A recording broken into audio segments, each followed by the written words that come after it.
ମୁଁ ତୁମର ବିଭୂଷାର ପିଲାମାନେ ତୁମମାନେ ପାଇଁ ନେଇ ଆସିଛି ଭିଡ଼ିଓରେ କ'ଣ ପିଲି ଦ୍ୱାଦଶ ଶ୍ରେଣୀ ପାଇଁ ଯେଉଁଟା ଉପଯୋଗୀ କ'ଣ ପିଲି ଭାରତ ଇତିହାସର ଯେ ଗୁପ୍ତ ଯୁଗର ବିଜ୍ଞାନ ଓ ପ୍ରଯୁକ୍ତି ଦର୍ଶନ ବିଷୟରେ ପଢ଼ିବା ବୁଝିଲେ ନାହିଁ ପିଲି ତୁମମାନଙ୍କ ପାଇଁ ମୁଁ ଗତ ଭିଡ଼ିଓ ମାନଙ୍କରେ କ'ଣ କରିଥିଲି ପିଲି ଯେ ଇଣ୍ଟ୍ରୋଡକ୍ସନ୍ ମୁଁ ପଢ଼େଇ ଦେଇଛି ଯେଉଁଟା ଲଙ୍ଗ୍ କ୍ୱେଶ୍ଚନ୍ରେ ଯେଉଁଟା ଥିଲା ଗୁପ୍ତ ଯୁଗର ଏଠି ମଧ୍ୟ କିଛି ଇଣ୍ଟ୍ରୋଡକ୍ସନ୍ ମଧ୍ୟ ମୁଁ ଲେଖିଛି ତୁମମାନେ ପଢ଼ିଦେବ ବୁଝିଲେ ନାହିଁ ଏଠି ଲେଖା ହେଇଛି ଦେଖ इंट्रोडक्शन लिखाई बुझल कि इंट्रोडक्शन ये लिखाई तुम मैंने पढ़ीदेव है। चलो सीधा आम क्लास आरंभ करवा कौन विज्ञान और प्रजुक्ति। विज्ञान और प्रजुक्ति क्षेत्र में गुप्त युग बहुत सफलता हासिल करथिला बोली कहुई।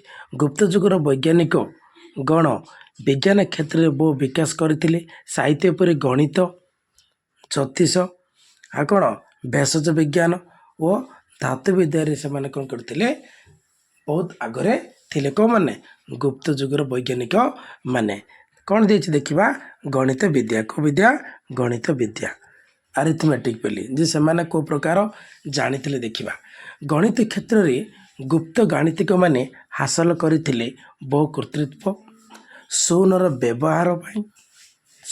व्यवहार पाईर मूल्य निर्धारण प्रथमे 9टी संख्यार स्थानर मूल्य दशमिक प्रथार आविष्कार एगुड़ा से जानी कौन आउ स्क्वायर क्यूब रूट्र व्यवहार आदि गाणितिक तथ्य गुड़िक यह समय सृष्टि होता क्यों जुगर पिले गुप्त युग समय पुणी कहीदे जे गणित विद्या दृष्टि से शून्यर व्यवहार एटा पाई पाईर मूल्य लिखा पाईर मूल्य निर्धारण कर प्रथमे 9टी संख्यार मूल्य है आउ कौन दशमिक प्रथार कौन आविष्कार स्क्वायर क्यूब रूट एगुड़ाक रूट्र कौन करते बोली से व्यवहार जानी थिले। विशिष्ट गाणितिक जार नाम थिला कौन आर्यभट्ट विशिष्ट गाणितिक जार नाम थिला कौन आर्यभट्ट तांकर जो पुस्तक थिला से पुस्तकर नाम होची कौन बोली आर्यभट्टियम कौन आर्यभट्टियम से जो ग्रंथ से कौन कौन करते बोली पाटीगणित बीजगणित ज्यामिति त्रिकोणमिति ए विषय कौन करते आलोचना करी थिले किए आर्यभट्ट किए आर्यभट्ट तांको जो पुस्तक थिला कौन कहली आर्यभट्टियम कौन कौन ये करते पहले से आलोचना करते पाटीगणित बीजगणित ज्यामिति त्रिकोणमिति इत्यादि। ज्यामिति क्षेत्र में वृत्तर धर्म त्रिकोणमितिर साइन विषय आलोचना करी ग्रीक मानक सहित कौन होते पहले जे समान थिले किए पहले आर्यभट्ट ज्यामिति क्षेत्र में वृत्तर धर्म त्रिकोणमितिर साइन विषय आलोचना करी ग्रीक मानक सहित कौन होते पहले समान होते। यह छड़ा तांको अन्य दुईटी प्रधान ग्रंथ थिला कौन बीजगणित और आर्य सिद्धांत मन रखिबो तांकर अन्य दुईटी जो ग्रंथ थिला कौन थिला बीजगणित और आर्य सिद्धांत मु कौन कहली आर्यभट्ट मु गोटे कहली आर्यभट्टंकर बुझला ना आउ दुईटी ग्रंथ थिला कौन बीजगणित और आर्य सिद्धांत तापर आसिला मन रखि पेली ज्योतिर्विद्या कौन ज्योतिर्विद्या गाणितिक क्षेत्र में आर्यभट्ट थिले ज्योतिर्विद्यार पारदर्शी से गाणितिक आर्यभट्ट थिले ज्योतिर्विद्यार कौन पारदर्शी माने जे गाणितिक किए थे आर्यभट्ट से कौ क्षेत्र में पारदर्शिता अर्जन करते ज्योतिर्विद्यार को विद्यार ज्योतिर्विद्यार कौन करते से पारदर्शिता अर्जन करी थिले। तांकर सूर्य सिद्धांत दशगीतिका सूत्र दुईटी ग्रंथ रे ज्योतिर्विद्यार अमूल्य निधि अटे बोले मन रखिबो जे कौन करते ज्योतिर्विद्या क्षेत्र में तांकर दुईटी पुस्तक थिला गोटे कौन सूर्य सिद्धांत आ गोटा से कौन दशगीतिका सूत्र यही बही रे से कौन करते लिखी थिले बा ग्रंथ रे सूर्य सिद्धांत पुस्तक रे दर्शाई पृथ्वीर आकार गोल नुहे बरं चेप्टा बोली कही मन रखिबो सूर्य सिद्धांत पुस्तक रे से दर्शाई थिले जे कौन दर्शाई थिले कौन जे पृथ्वीर आकार गोल नुहे बरं चेप्टा मन रखिबार पिले से कौन दर्शाइथिले जे पृथ्वी आकार गोल नुहे बरं चेप्टा बोली कहिथिले।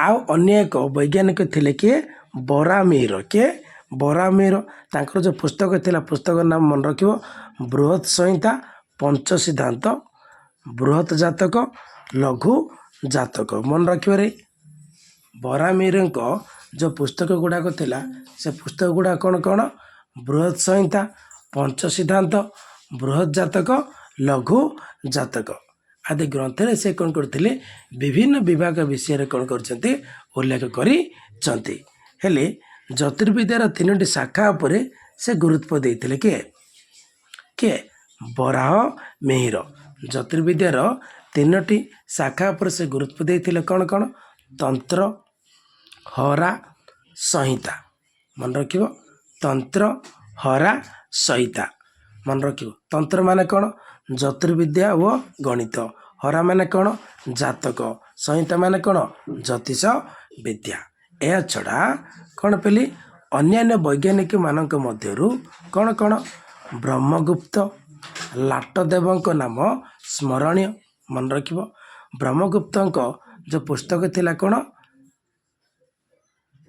सिद्धांत खंड खाद्यक मन रखिबो सिद्धांत खंड खाद्यक ध्यान आग्रह मन रखिबो कौन कहली आउ थर कहि दउची ब्रह्मगुप्तଙ୍କର जो पुस्तक थिला कौन सिद्धांत खंड खाद्यक मिसेकी लिखिबो एटा हला भूल अछि लिखिबाटा किंतु मिसेकी लिखिबो हला सिद्धांत खंड खाद्यक आ गोटे कौन ध्यान आग्रह तापर आसला लाटदेवଙ୍କ कौन थिला पली पोलिस रोम सिद्धांत लाटदेवଙ୍କର कौन थिला पोलिस व रोम सिद्धांत ये थिला पली कौन पली ज्योतिर्विद्या को विद्या ज्योतिर्विद्या वर्तमान पढ़िबा कौन भेषज विज्ञान को विज्ञान भेषज विज्ञान को कौन कह जाए पली मेडिकल साइंस कौन कह जाए मेडिकल साइंस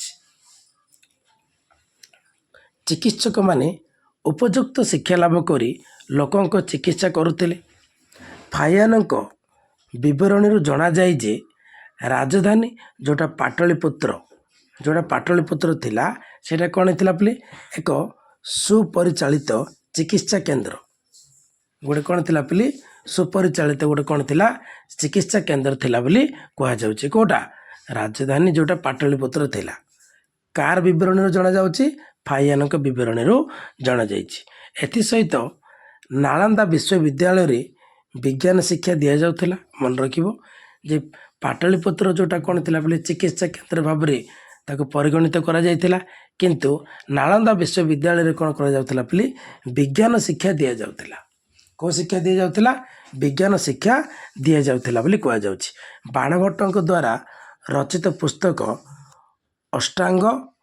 अष्टांग संग्रह अष्टांग हृदय संहिता मन रखे पेली बाणभट्टଙ୍କର जो पुस्तक थिला गोटे कौन थिला अष्टांग संग्रह अष्टांग हृदय संहिता रे चिकित्सा विज्ञान उपरे से कौन करथिले उल्लेख करी मन रखिबो जदि क्वेश्चन देला बाणभट्टଙ୍କ रचित पुस्तक नाम कौन अष्टांग संग्रह अष्टांग हृदय संहिता यह छड़ा सुश्रुतଙ୍କର कौन थिला देखिबा पेली सुश्रुत कौन थिला पेली सुश्रुत संहिता जोटा कौन कर जाइतिला पेली शल्य चिकित्सा उपरे लिखित थिला कौ चिकित्सा शल्य चिकित्सा सुश्रुत कौन लिखिले सुश्रुत संहिता किंतु का पर गुरुत्व दी जाइतिला शल्य चिकित्सा पर कौन करा जाइतिला गुरुत्व दिया जाइतिला तापर आस्तिला हस्ती चिकित्सा पाई पालकप्य मन रखिबो हस्ती चिकित्सा पाई पालकप्य कौन लिखिले पेली हस्ती आयुर्वेद मन रखिबो जे कौन कहली हस्ती चिकित्सा पाई पालकप्य कौन लिखिले पेली हस्ती आयुर्वेद सेमिति अश्व चिकित्सा पाई शालीहत्र कौन लिखिले अश्वशास्त्र मन रखियो पेली अश्व चिकित्सा पाई शालीहत्र कौन लिखिले पेली अश्वशास्त्र तापर पेली मन रखियो कौन धातु विद्या को विद्या धातु विद्या मेटलर्जी जोटा पढ़ा हुएन्सा ओ तारानाथଙ୍କ विवरणीରୁ जना जाए जे बौद्ध दार्शनिक ए विद्यार छात्र थिले को विद्यार धातु विद्यार हुएन्सा और तारानाथଙ୍କ विवरणीରୁ जना जाए जे जो मैंने बौद्ध दार्शनिक थिले सेमाने कौन होते ये जो धातु विद्यार छात्र थिले। दिल्लीर कुतुब मीनार परिसर मध्य थिबा मेहरअली लौह स्तंभ गुप्त जुगरे धातु विद्यार उदाहरण पे मन रखियो। जोटा कौन जो मेहरअली लौह स्तंभ थिला कोडी दिल्लीर कुतुब मीनार ठारे सेटा कौन होता पे जे लौह स्तंभ थिला गोटे कौन थिला लौह स्तंभ थिला जोटा कि गुप्त जुगर सेटा गोटे कौन पे उदाहरण भाव में परिचित। यार उच्चता थिला मन रखियो 24 फुट किंतु यार ओजन थिला कौन 180 महण। महणा ना महणा लिखियो ना पे ये कौन लिखियो महण लिखियो कौन लिखियो महण। यार उच्चता के 24 फुट ओजन होची केते 180 महण।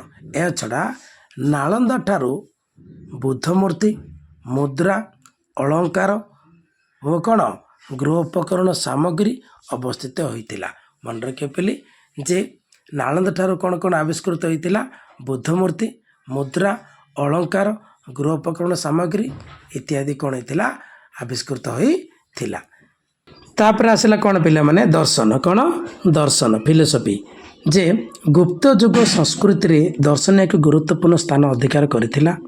सबु धर्मर विद्वान और ज्ञानी व्यक्ति माने दर्शन क्षेत्र रे बलिष्ठ अवदान करथिले। अवदान लिखियो बोले कौन लिखियो अवदान हला। तापर देखिबा कौन जे कौन देछि हिंदू दर्शन। दर्शन अच्छे तीन टा दर्शन पढ़ा गोटे हिंदू दर्शन आ गोटे आसला बौद्ध दर्शन आ गोटे आसला जैन दर्शन एटा पढ़ा हेले दार्शनिक ईश्वर कृष्ण 70 पद विशिष्ट संख्या कारिकारे कौन करथिले पे भारतीय सांख्य दर्शन को कौन करथिले व्याख्या करथिले। एटा सांख्य लिखे पे सांख्य दर्शन को व्याख्या करथिले के ईश्वर कृष्ण। केते पद विशिष्ट 70 पद विशिष्ट।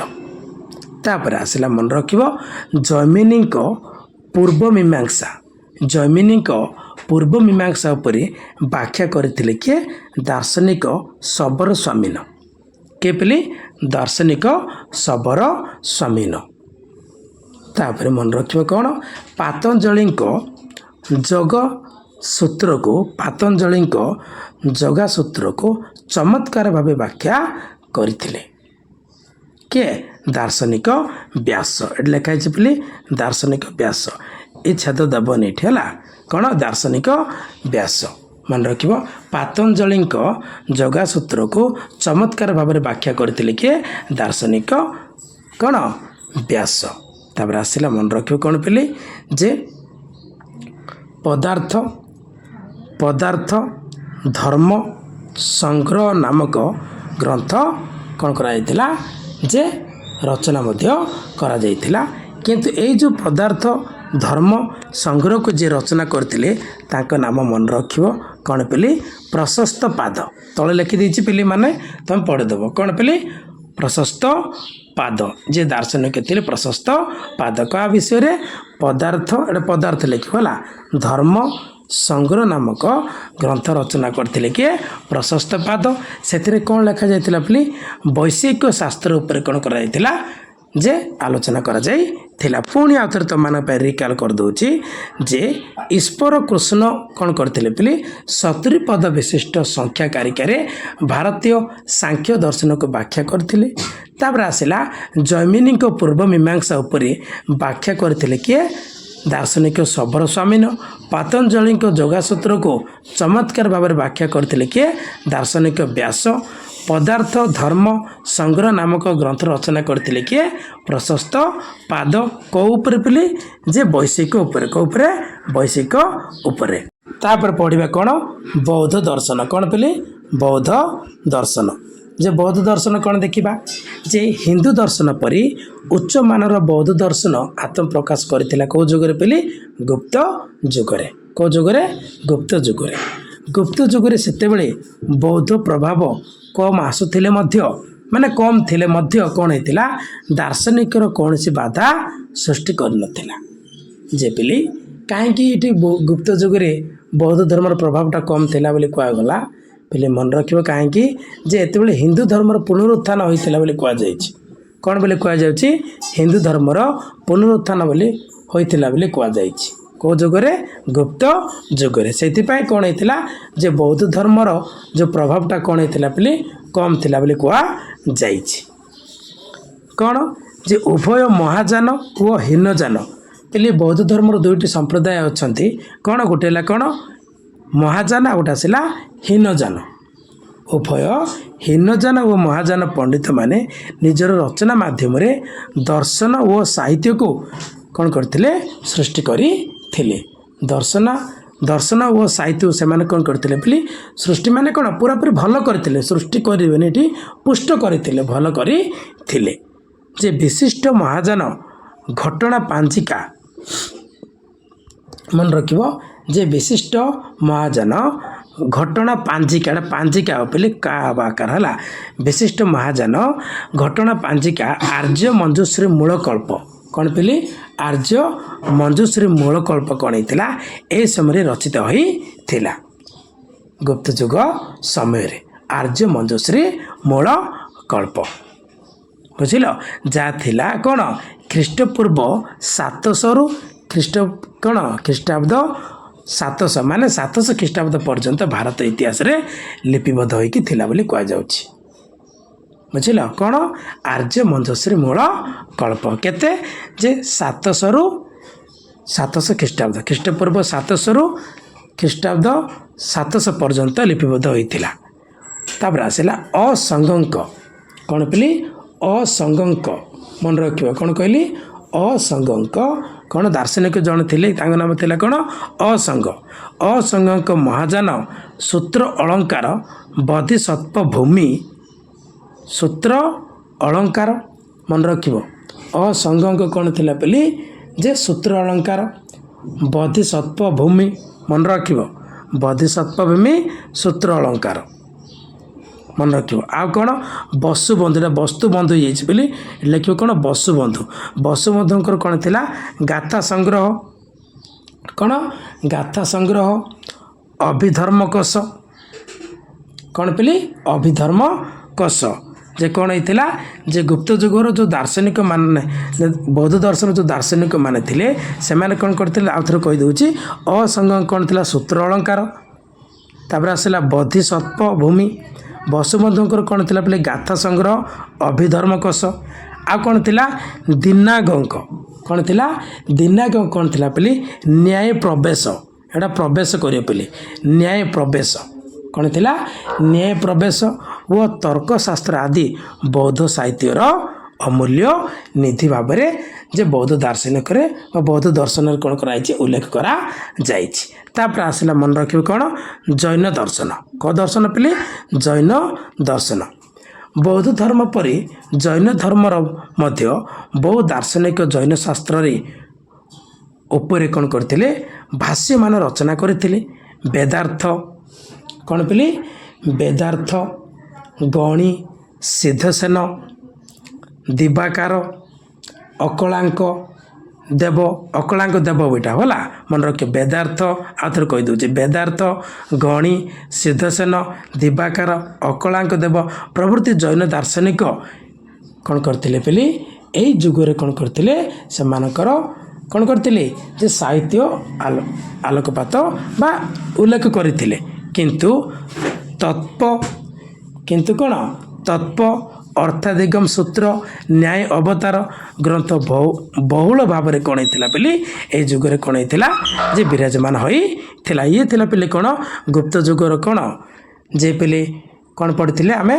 ଗୁପ୍ତ ଯୁଗର ବିଜ୍ଞାନ, ଗୁପ୍ତ ଯୁଗର କ'ଣ ଦର୍ଶନ, ଗୁପ୍ତ ଯୁଗର ପ୍ରଯୁକ୍ତି ଏ ବିଷୟରେ ଆମେ ପଢ଼ିଲେ।